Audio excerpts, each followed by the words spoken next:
benar-benar mengedepankan faktor keselamatan, itu nomor satu. Yang kedua tentunya ketepatan waktu atau on time performance. Dan yang ketiga adalah kenyamanan.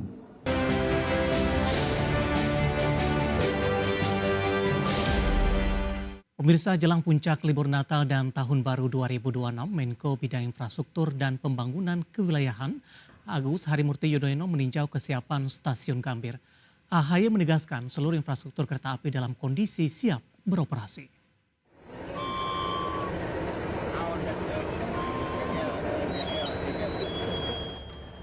Menteri Koordinator Agus Harimurti Yudhoyono melepas secara simbolis keberangkatan kereta Cakrabuana tujuan Cirebon. Dalam kunjungannya, AHY mengecek langsung seluruh fasilitas di Stasiun Gambir dan gerbong kereta. AHY menegaskan pemerintah bersama para pemangku kepentingan telah melakukan berbagai antisipasi agar perjalanan selama periode libur akhir tahun berlangsung optimal. AHY juga menyebut tak hanya fokus pada kesiapan layanan, namun aspek keselamatan turut menjadi perhatian utama. Bahwa pelayanan kereta di Indonesia, dimanapun itu, benar-benar mengedepankan faktor keselamatan, itu nomor satu. Yang kedua tentunya ketepatan waktu atau on time performance. Dan yang ketiga adalah kenyamanan. Ini yang menjadi kekuatan KAI selama ini. Oleh karena itu, termasuk di masa Nataru, kami ingin terus mendorong sekaligus berkolaborasi dengan KAI untuk bisa meningkatkan pelayanannya. Pada tahun ini terdapat peningkatan penumpang kereta api sekitar 8,5%. Dari Jakarta, Amrina Rida, Seto Pratomo, IDX Channel. Kita beralih ke informasi lain, pemirsa, di mana pemerintah berencana menambah porsi anggaran bantuan kebencanaan bagi warga terdampak bencana di Aceh, Sumatera Utara, dan Sumatera Barat. Menteri Sosial Gus Ipul menjelaskan bahwa rencana kenaikan tersebut akan dihitung dan dibahas bersama Kementerian Kesehatan serta Kementerian Keuangan agar penyalurannya sesuai dengan kebutuhan di lapangan. Pemerintah tengah berupaya menambah jumlah alokasi bantuan sosial yang rencananya akan diberikan dalam bentuk tunai kepada setiap korban bencana di wilayah Sumatera. Usai berkoordinasi dengan Menteri Keuangan, Menteri Sosial Saifullah Yusuf atau akrab disapa Gus Ipul menjelaskan, angka bantuan tunai yang sebelumnya dianggarkan sebesar Rp10.000 per hari telah diusulkan untuk dinaikkan. Namun Gus Ipul belum merinci besaran nominal bantuan baru tersebut karena masih dalam tahap pembahasan lintas kementerian. Saat ini Kementerian Sosial masih melakukan pendataan terhadap warga terdampak bencana di ketiga provinsi tersebut dan rencana penyaluran bantuan tunai baru akan dilakukan setelah proses asesmen oleh BNPB dan pemerintah daerah selesai. Gus Ipul menambahkan bahwa rencananya bantuan anggaran akan diberikan secara bulanan kepada masing-masing warga terdampak selama sekitar 3 bulan. Permensos lama itu sejak tahun 2015, ada revisi tahun 2020, nilainya tetap sama, besarannya tetap sama, yaitu Rp10.000. Maka kami mengusulkan besarannya ini dinaikkan dari 10.000 ke berapa nanti yang sekarang sedang hitung dan kita akan menghitung dengan Kementerian Kesehatan. Ini ya, bantuan jaduk ini adalah per orang, per individu. Misalnya jangan salah tulis lagi, misalnya nanti 15.000 per orang per hari. Untuk apa? Untuk membeli lauk. Kalau 15.000 kali sebulan berarti itu nanti 450.000 per bulannya. Gus Ipul menambahkan nantinya bantuan tunai dari Kementerian Sosial akan disalurkan setelah warga memperoleh hunian tetap atau hunian sementara dari pemerintah. Dengan adanya rencana bantuan ini, maka diharapkan program bantuan dari BNPB dan Kementerian Sosial akan saling melengkapi untuk memastikan kebutuhan korban bencana dapat terpenuhi. Dari Jakarta, Raharjo Patmo, IDX Channel.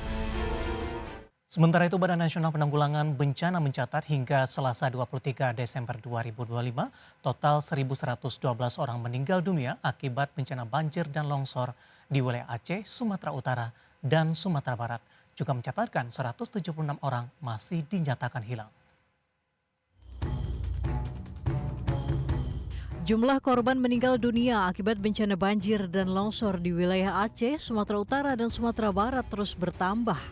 Badan Nasional Penanggulangan Bencana mencatat hingga Selasa 23 Desember 2025 total 1.112 orang meninggal dunia.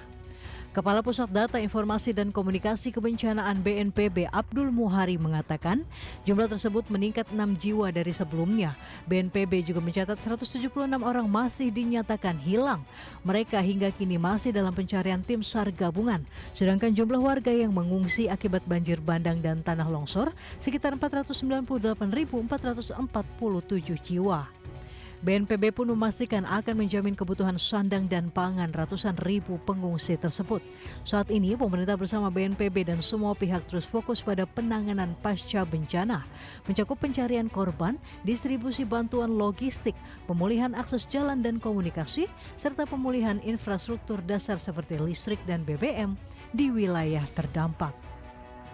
Kita dukung kebutuhan makanan dan non-permakanannya, sehingga benar-benar saudara-saudara kita yang saat ini masih berada pada titik-titik pengungsian maupun yang sudah kembali ke rumah atau sementara tinggal di rumah kerabat saudara, ini masih terus kita dukung kebutuhan makanan dan sandangnya. Dalam konversi pers juga ditunjukkan peta kondisi ruas terdampak bencana alam Provinsi Aceh, di mana ruas berwarna hitam sudah dapat ditempuh dan ruas kuning masih dalam tahap perbaikan. Abdul Muhari menjelaskan, Kementerian PU menargetkan hampir semua titik jalan dan jembatan yang menghubungkan Biroen dan Bener Meriah akan selesai tidak lebih dari akhir Desember 2025. Tim Liputan IDX Channel. Informasi yang minta pemirsa, PT Krakatau Steel Persero Tbk mengamankan pinjaman pemegang saham dari Danantara senilai 295 juta dolar Amerika atau setara 4,93 triliun rupiah.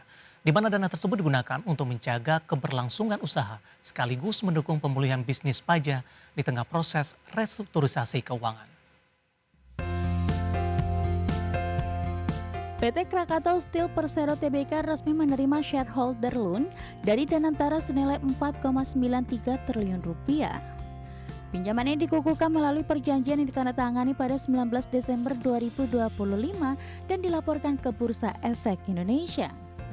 Sebagian besar dana yaitu 4,18 triliun rupiah akan digunakan sebagai modal kerja dengan tenor 5 tahun.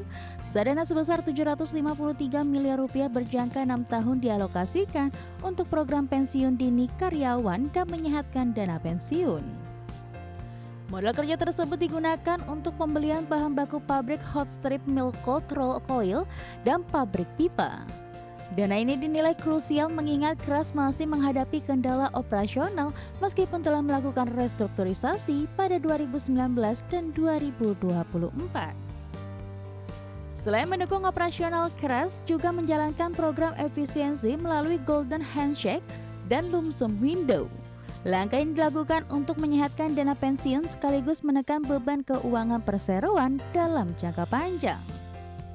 Hingga akhir 2024, ekuitas Kras tercatat sebesar 435,2 juta dolar Amerika, sehingga pinjaman ini bersifat material. Sebagai tindak lanjut, Kras juga menggelar RUPSLP 23 Desember 2025 untuk mengukuhkan rencana restrukturisasi dan perubahan susunan pengurus. Tim Liputan IDX Channel.